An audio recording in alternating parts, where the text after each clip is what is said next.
The Dershow. Vivian was a good friend of mine. She was Canadian. She was a part of a group, Women for Peace, with Palestinian women. And we used to argue on a daily basis.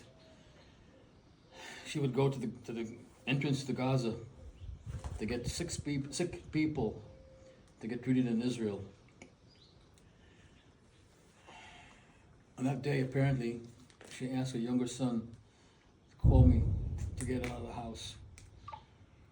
I didn't have a battery on my cell phone anymore, it was empty. I didn't know about it, and she was burned here to the ground.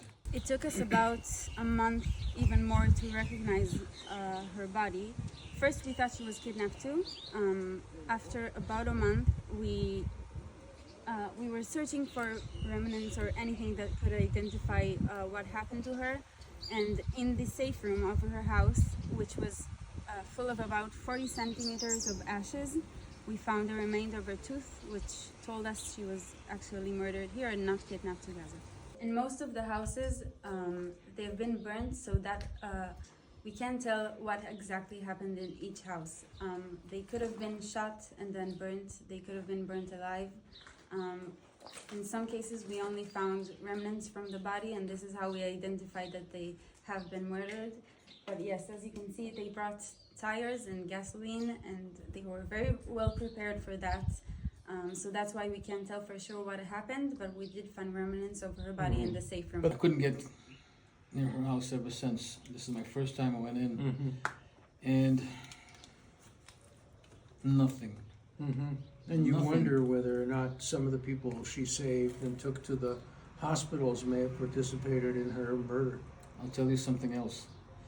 People from the Jihad Islami and the Hamas, all people from Gaza. They had families there. Somebody raised them to become what they became. Yeah. And it's a bit hard for me to forgive.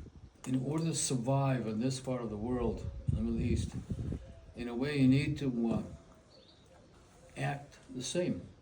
You can't be a Western in an Eastern region. You gotta, otherwise they treat it as weakness.